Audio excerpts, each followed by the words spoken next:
Oh, snizzity snap, baby. We are back for Motivate with EY. And today it's going to be short and sweet. I know, as you can see, I am by myself. There's nobody here with me because last week I did announce I was going to have my homie, Antonio Lopez, the Honey Badger, here with me this week. But he was too busy winning a tournament this last weekend. So unfortunately we couldn't get together, but we will be doing it again here soon. So congratulations to the Academy of Brazilian Jiu-Jitsu here in Las Vegas. They won a tournament, a grappling tournament here in Las Vegas last week, and they won as a team. And so that's a pretty amazing feat. And congratulations to all of you. Shout out to you guys and to Antonio Lopez, the Honey Badger. And you got an amazing team out there. You guys are doing great things. So we'll be excited to compete against you here soon. So that being said aside, we're going to move on to another solo act. Fortunately, you're stuck with just me here this week. And let's dive right into it. So I have no notes here this week, mainly because this is something that's kind of near and dear to my heart and something that I deal with on a day-to-day basis. And so I don't really need notes. I'm going to talk a lot about my anecdotal situations with this topic. So here we go. We're going to be talking about not lying to ourselves. And I'm so guilty of this. I'm still guilty of this sometimes, more often than I care to admit out loud. But I know that I'm guilty of this. And this is why I wanted to talk about this this week. And not lying to ourselves in the sense, and I'm going to talk more about it in the health world, because this is what I do the most with. And but this can apply to anything. It can apply to your family life, your finances, all different kinds of things. But in the health world, and there's a lot of stuff going on right now. We all see it, talking about the difference between being healthy and loving yourself, loving your body, loving who you are, and having other people accept you. I'm not going to go into that whole thing because it's a long topic and it takes a long time to really kind of describe. But there's other people who've talked about it. Mike Dolce, one of the best nutritionists out there and dietitians out there in the game, has won multiple time awards for health and fitness. He has I think it's like a 10-minute video on YouTube. You can check that out. He kind of breaks that all down scientifically, what that all means. So for me, what I'm talking about is, we all kind of tell ourselves stories of, oh, I'm trying to be healthy and I'm trying to do this and I'm trying to make a change and all these things. And, last week I talked about, I think it was last week, not trying, but doing it, making the actual effort and working on it on a day-to-day basis, or a moment-to-moment basis. And I have a lot of friends on the healthy side of things that are out there kicking ass and they got their diet under control. They work out like a banshee. And they have all these goals that are tied into their physical fitness, to their health and wellness, and to the overall performance athletically. And these people are killing it every single day. And they help motivate me to do better, to work harder, to concentrate more. And then I have some other people I know, some other friends and family who are maybe on the other end of the spectrum where they're just getting started and they decided to cut out certain things out of their life. And it could be something as smoking, it could be drinking, it could be cutting out the sugar, giving no more sodas. And they're starting with this one thing and they're trying to build a healthier, a better lifestyle. So shout out to all of you. If I see your post, I always like to give you at least a like and more than that, send you a message saying, this is awesome. I love seeing this. Congratulations. Keep up the good work and I'll be cheering for you and motivating any way I can. So with me, in my journey athletically, so I have goals, not just physically tied into how I look, but I've talked about before with my blood, getting my blood checked and seeing where all my levels are and making sure that I want to live a long and healthy lifestyle and be able to perform at a high level physically. But also, in jiu-jitsu, many of you know, I train, I compete, and this year I have my sights set on a world championship. I will be competing in Master Worlds. So that's where everybody from around the world comes together. They compete. You compete at your belt level, at your age group, and you want to test yourself. You want to see how you rate for the best in the world, people from all over, from Brazil, from Europe, from Russia. Anybody and everybody comes to here to Las Vegas, and we compete. And I have my, I want gold.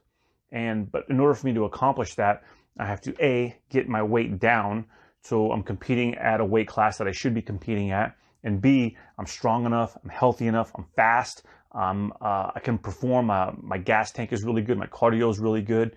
And in order to do that, I can't lie to myself when I say I'm being healthy, right? And that word is almost kind of, it's been hijacked by just big business and putting it out there on packages, what's healthy, what's not healthy. And, I notice, and I do this myself, but I see a lot of people doing it too, and where it's not healthy just because it's low carb. It's not healthy just because it's low sugar. It's not healthy because it's low fat. There's so many factors that go into being what truly is healthy for your body and what's healthy for you, what's going to maximize you and your performance and where you are at today, and then where you're going to get to down the road to reach your goals. But healthy isn't just salads. It isn't just no carb or low carb. If you need to perform at a high level physically, if you're going to go running and try to get your cardio up, you need those carbohydrates, but you need good carbohydrates. And I'm not going to do in this video, I'm going to do more down the road, breaking down what are good carbs, what are bad carbs, what carbs you need for your specific body type and for your specific output you're going to do for the day and for your goals. But for right now, I'm just going to talk about what is healthy and what's not really healthy. Just because you go to Whole Foods doesn't mean everything inside Whole Foods is healthy. And I think sometimes our mentality is, well, I bought it at Whole Foods, it's healthy. Now, you buy a Hershey bar at Whole Foods, it's still a Hershey bar, right? It's still got all the sugar and all this crap in there you don't need, and quite honestly, it's not good for you. Just because you go to, I like greens and proteins. You have Skinny Fats, you have some of these restaurants that have good, healthy versions of foods. But if you get the most unhealthy version of what they offer, or you start adding sour cream and extra cheese and all this other stuff on top, it becomes not healthy. Just because you're in that restaurant doesn't mean it's healthy. Doesn't mean it's what you should be eating. And I think we don't always understand that. And it could just be kind of, lack of education. Sometimes we think, oh, well, if it's in this restaurant, if it's in this store, it must be healthy for me. It must be okay. Hey, it's granola. Granola must be good for me. Look, it has, whatever. It's got this amount of protein, right? You're only looking at one macronutrient. Some people look at just proteins, fats, carbohydrates, and they're not looking at what types of those macronutrients that's in those foods that they're trying to eat. It's so funny when everything was about low fat, right? I used to eat a lot of bad shit, but I would eat these red vines, right? The licorice, the red licorice. I used to eat a whole package of those at one sitting. I mean, this is when I was at my most unhealthy, my most overweight, and I was almost 50 pounds heavier than I am today. And I would eat these, but right there on the front of the package, it would say fat-free, right? As if it's presenting itself as a healthy snack. Fat-free. I mean, who gives a shit? I mean, I don't eat or not eat red vines because it's got fat or not fat in there. It's got a bunch of sugar. It's empty calories. It's all bad. Now, I'm going to go to the movies and I want to have a couple red vines with some popcorn and everything, once a month, probably not a big deal. It's the excess of all these things. And so if we're going to eat the wrong thing at a certain restaurant or get the wrong kind of food at a Whole Foods or at a Sprouts or a Trader Joe's, something like that, if we get the wrong foods, but we tell ourselves, well, this is healthy because this, because that, because the packaging says this, and we're not really looking at these things and we're fooling ourselves. And then, we wake up, we're a little sluggish. We can't perform at the highest levels for not just an athletic performance, but for our jobs, for our families, for ourselves. Going up and down stairs, if you have to do that for work, or if you live on a second floor of an apartment building like I used to, I'd be at the top of the stairs huffing and puffing. And, even now, I'm trying to get my weight down to competition level where I want to compete. and I'm still kind of hovering at the same level. And I'm thinking, well, I eat pretty healthy. I eat this and I eat that, and I don't eat a lot of this, and I never drink sodas, and I drink all water. Why is it that I can't get my weight down? And then I really think about it, and I say, I know exactly why. There are certain times where I'll eat certain foods that I shouldn't be eating, that maybe have more sugar than they need to have. But I tell myself, well, this is sugar, but I'm going to work out later, so I'll burn all that off. Well, that's the wrong way to look at things. Maybe I should have a banana and some honey instead of this, whatever it is, right? It could be granola bar, whatever. But I'm lying to myself and trying to convince myself that I'm doing the right thing. And I don't think I do it intentionally of trying to, because I want to eat bad, foods or not as nutrient dense foods, because I love healthy food. I think for me, it's more out of laziness than anything else. I'll not want to put forth the extra 5-10 minutes to make something that I know is much better for me, because I can just grab this package, open it up, and eat it. Quite honestly, if I have to really be honest and analyze myself, that's why I do it. And I'll bet you a lot of us, it's the same thing. It's laziness. I don't want to, maybe laziness isn't the right word. It's not wanting to take the time, because we know it's more time, and we know it's more cleanup time. We know we have to do more dishes if we do it this way, where if we do it the other way, we open a package, we eat, we throw the package away, and we're done. So much easier. If I'm going to eat healthier food, I have to prepare ahead of time, go to the store, make sure I have the healthy food to eat in my house ready to go. Because if I don't, then I will go to a non-healthy alternative. And we tell ourselves these things, and we lie to ourselves and say, well, I'm trying to eat healthier, or I'm working on it, or I just don't really have the time, or I didn't plan as good as I should have today, so it's okay. This will just be my cheat day, my cheat meal. And it's the wrong way to look at things. You don't get the results. So then a month later down the road, we start looking at ourselves and going, well, my pants are still tight on me. My weight hasn't dropped. I still look a certain way. My face is still filled out and round. Well, then what's the point? I'm eating all this healthy stuff. What's the point? Well, the point is, you weren't really eating that healthy, and you weren't working out as much as you thought. I mean, I do that to myself. I still work out pretty freaking hard. If I'm really being honest, I work out really hard. In fact, I got to wake up early in the morning. Well, by the time I post this, I will have done it earlier this morning. But early in the morning to go train jiu-jitsu before work. And that's great. I love it. I love the way I feel when I do that. And then I'll work out after work as well. So I do jiu-jitsu, work, go home for about a couple hours, go back to jiu-jitsu, and it's going to be great. And I'm going to eat really, really well. Don't get me wrong. I'm going to eat the right foods that I need to perform throughout the day. And then tomorrow, the next day, I'll work out as well. Maybe I won't do a jiu-jitsu training day. I'll do another training day, and I'll get some good resistance training with some weights.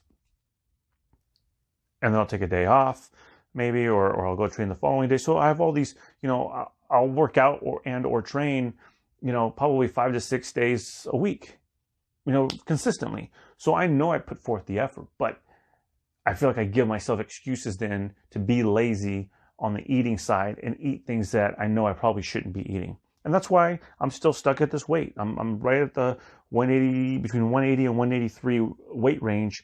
I got to get myself down into the 170s to compete, next month. And then ultimately, when I compete later this year at the Master Worlds tournament, I got to get down to, 175, 174-ish to be at a good, healthy weight to compete and to do my best. So and I won't speak for anybody else out there, but I'm sure we all do it because we're human beings and we're flawed, and sometimes it's just how we are. But for me, I know that I give myself excuses and outs, and I convince myself that I'm being pretty healthy, whatever that means. But I'm being pretty healthy, but I'm really lying to myself, because I know deep down in my heart of hearts, when I really look at things, I don't always eat the right way for what my body needs, and for my body type and for my genetics. This is something a lot of people don't want to talk about, is different body types. You have your genetics from your family history. Maybe there's foods you should be staying away from because it affects you differently than it affects someone else who doesn't, maybe they come from a different region in the world, so they can process that food better, and maybe you can't. And is it unfair? Sure, whatever. You call it what you want, but whether it's unfair or fair, the results are still the same. The results are still, it's not good for you. Your body doesn't process it well. Therefore, the results are not going to be there for you if you eat this type of food, this kind of food, or this much of food. And this comparing ourselves to other people going, well, so-and-so, they can eat all this and they're skinnier than me. I should be able to eat this. I work out more than they do. It doesn't work that way. You have to find what works for you. Don't compare it to anybody else. You can get outside opinions. You can try different foods and see if maybe this food works better for you than this one. And this comes down to carbs and certain proteins and the amounts that you take in and when you take them in versus what your workout and your regular work life schedule is. All these things play a part. Like I said, I'm not going to go into detail of these things right now. I will down the road, and I'll break them down kind of into pieces and bits so you can get the information better. But the point is, stop lying. Stop. I'm talking to myself here really too, mainly. Stop lying and saying, I'm doing a good job at maintaining my health. Because if I have to be honest, if I have to grade myself, I'm probably like a C-. I'm in the middle of the road. I'm doing okay. I'm not even doing good. I'm doing okay. So I need to focus more, plan better, prepare more, and do all the things, not just some of the things, not just part of the things sometimes. I got to do all the things that I need to do to reach my goals and to be the healthiest, most vibrant, athletic, energetic, good person that I can be. That's it. There's no ifs, ands, or buts. I can choose not to, and by not making good decisions, that's choosing not to. By not planning and not being honest with myself and saying, Eric, you got to make sure you're doing these things. If I'm not going to do those things, then I'm choosing to not make the best decisions for myself. And that's it. You can call it what you want. We can try to fool ourselves as many times as we want, and that's just the results are going to tell the story of what you're doing and what you're not doing. So that is the message. I want to keep it short and sweet. Hopefully I did that. And the overall message is, don't lie to yourself. Just because you eat at this place, just because you shop at this place, doesn't mean you're being as healthy as possible. It takes a lot more work than that. And I applaud everybody out there who is trying and everybody out there who is working at being the better version of what they used to be and making positive changes. They're hard. Even one little change to stop eating this, to stop drinking that, to stop taking this into their body, one little change is very difficult because it's a habit and we're so used to doing it. Sometimes for most of our lives, 20 years, 25, 30 years, depending on how old you are. So just making that one decision, that one change, and implementing that change on a daily basis is very, very difficult. So I do applaud you, but keep going. And don't lie to yourself saying, well, I'm trying and it's okay to give myself this one cigarette or eat this kind of food or have this cheat day over and over and over again. That's not the answer. We know what the real answer is. And we know if we have to look in our heart of hearts and say, why am I not getting the results? We know what the answer is. Because we've been lying to ourselves. Look, you can lie to anybody else. It doesn't affect their life at all. It affects ours. So I hope you're out there doing it. Hope you're killing it. And I will be posting more things about this type of topic. I'm going to be diving deeper into these kind of healthy plans and kind of showing everybody my journey and the things that I'm struggling with along the way and the things that I'm doing well along the way and all the different things that I learn along the way as well. And I'm going to be sharing it with all of you guys. So thank you for listening. Thank you for watching. We'll see you guys next week. I don't know when I'll have Antonio back, but it will be soon. We'll make our schedules work together here, and we'll have another great podcast. So thanks again. We'll see you guys next week. This is Motivate with EY. Have a good night.